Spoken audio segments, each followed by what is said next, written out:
My name is Martin Klaassen, and welcome to another edition of Light Talk. After having spoken to Jordan last week all the way up in Portugal, this week we're going to have a chat with my good friend and partner in Indonesia, Galih, and understand how things are going in Indonesia. So let's have a chat with Galih.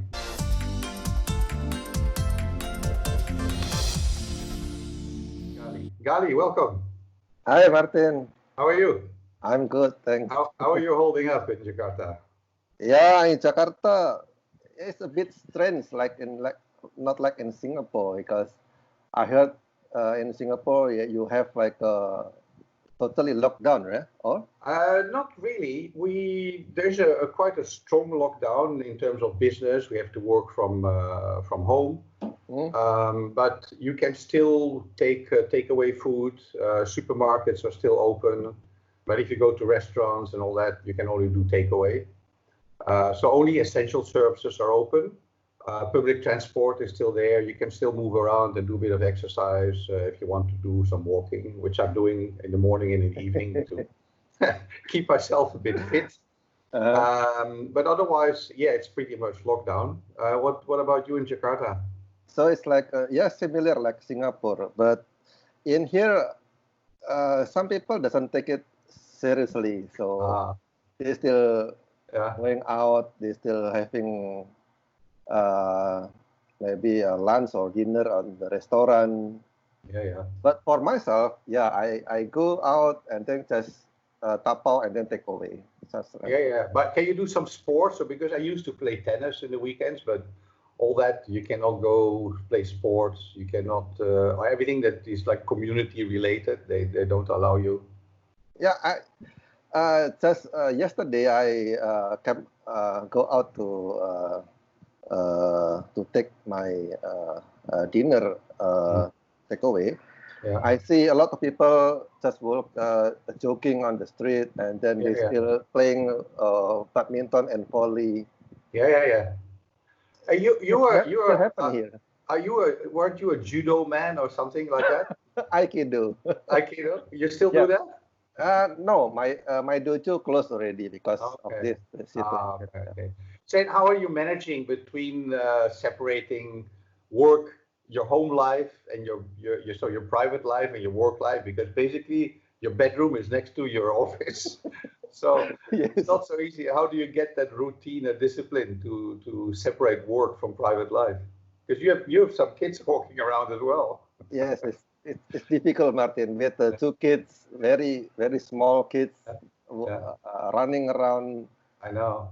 But yeah, if I have like a schedule like this, we have a conversation, something like this, or magic project meeting, then I just close the door and they cannot come join to my room. But it's difficult, right? Because the difference between even the day, sometimes I'm thinking, what day is it? It still feels like Sunday, right? Every day like Sunday. Yeah. It's not that easy to also in your mind separate work from private life, because everything is blurring. Yes. To be honest, it's very difficult for me. So how do you keep in touch with the team? Pretty much same like every day at office. We have a morning meeting. We have a coordination every morning, and then after that, So you do that with Zoom or something, or how do you keep in touch with each other? Yes, by Zoom, Skype, and also WhatsApp. Okay. Oh, you do that on a daily basis? Yes. Okay. All right. Every morning. Okay. So we have our individual. So we're all in a WhatsApp group. Plus, we also have individual chats on Skype, like on a project basis. But we do our team meetings only once a week. I just had one earlier because basically most people know what to do. Which maybe in your case maybe a bit more difficult. You need a bit more regular contact, I guess. Yeah. Hey, and how are your clients? How do you keep in touch with your clients? Because now you can't really see them. You have also a lot of conference calls. Yes, through Zoom or maybe Skype. Yeah. Okay. And we discuss about the project, but only on the concept and design development stage. If we reach to the tender and also construction, it's difficult. Now it's closed already. I mean, you can't really go to site, right? Yeah, we cannot go. So I think they postponed the project. Yeah. Yeah. So yeah, we see the same thing. Obviously, there's no travel abroad. I mean, most of your projects are obviously in Indonesia. But for us, we have 80% of our jobs are outside Singapore, so there's no way for the time being that we can even do any travel. But even construction sites of the projects that we have here in Singapore are also closed till early May. Yeah. Yeah, that's not easy. But luckily for us, we've quite a lot of work in design stages. So there's not a real big need at the moment, specifically for our Singapore projects, to go to site too much. Yeah, we have several projects in the Maldives, but one of them keeps us up to date with what's happening on site and how they can't even leave the island. Yeah, I mean, some people are lucky, I guess, where they are. Some people are lesser lucky. Right. It depends on where you are. I mean, in big cities is probably different than in the countryside when you have to sit it out. Hey, and so how do you see the economy in the next couple of months? Because now, obviously, you need to still fight in containing the spread of the virus. But after that, we may have some economical issues. How do you see that for Jakarta? You just told me that you still have some work, but even though you work on reduced hours, you can still maintain. How do you see that for the longer term? Yeah, I hope that the economic getting better soon, but if not, for ourselves, we have to manage to get our saving at least last to December 2020. Yeah, it's hard to predict really how the economy will react, because we may be able to contain the spread in the next few months and then gradually go back to normal. But the economical impact is probably quite big, and we have no idea how it will impact our clients. Yes. We do a lot in the hospitality industry, so there's that part as well, right? Yes. They're saying that people will want to travel a little bit, after being holed up at home. They may want to travel. So they think that the retail industry and the office industry will be hit harder than the tourism industry.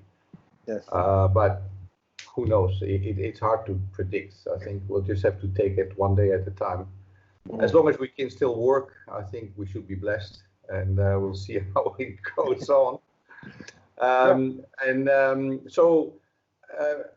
Are you also following a lot of those webinars and all these things that are happening online? Because everybody's at home, so everybody's trying to put things on social media, and I find it quite nearly disturbing, the amount of things that are now currently being put online. How are you experiencing that? Yeah, it's just following one or two talk show, podcast, something like that. Yeah. But yeah, we do also open the following the manufacturer training to get the product knowledge. Maybe they have a new development just to refresh our knowledge. Oh, by the way, little news for you. For our team also, by the way. I'm currently preparing lighting master classes. Yes, I'm using my downtime to create some teaching modules, which we'll put online soon. Online? Wow. Yes. Yeah. So I will probably record them, with proper presentations and everything, and then I'll put them online. Yeah, so that's one of the things I'm working on, and I think we also will create some online consulting because that's probably things that will happen in the future. So we're looking all that. I'll keep you up to date. No, but you see, this is a time where you really need to think about how to move on in the future. Things will not be the same. It's very, very clear. So we need to think how we can adapt ourselves to the new world of online reality. Yes, okay. And see how we can do. So how is your family? Are you managing, because obviously with your wife and your kids at home, what about the rest of your family? Are you managing to keep in touch with them? Yeah, by same thing. Skype or same thing, because they live in different city. We are in Jakarta, and my family is in Yogyakarta. So if we driving, it will take about 10 hours. But you could technically drive up to go and see them. I can, but not now, because we have a so-called this pandemic. We cannot go out. Okay. Yeah. Yeah, so all that has to wait. I was also planning to go to Europe and Australia, but I don't know when that was going to happen. Yeah. And you see, Martin, next month is Lebaran, you know. I know. Normally, during Lebaran, after the Salat Eid, we will go to our parent house to see family. Take how many hours to drive. So you can have a Zoom meeting with your whole family. Yeah, maybe this year will be like Zoom meeting. Yeah, I know. We all have to manage that. Galih, good to talk to you. I would like to end up with a little thing. You know how I very often I go around the world and I do my seminars and I speak, sharing my experience and my knowledge. And you know, when after you have done a presentation, often you get a little token of appreciation, and sometimes it ends up somewhere on the shelf. But there's one I got that really has helped me, and I felt is something that motivates me, and I wanted to share it with you. Look, I've got this. I saw that on your WhatsApp. I think yes. Picture, yeah. See, it has my name in the back. Wow. So I got this little token of appreciation in one of my speaking engagement last year in Guangzhou, and it's something that it looks like a little funny thing, but it's really inspiring. It has been on my desk ever since, and I would like to share that with everybody also, that in these difficult times, I think it's important to remain and stay inspired and stay positive. So same to you. Stay inspired, stay positive, and stay well. Thank you, Martin. All right. We'll speak soon. Okay. Bye. Thanks, Galih.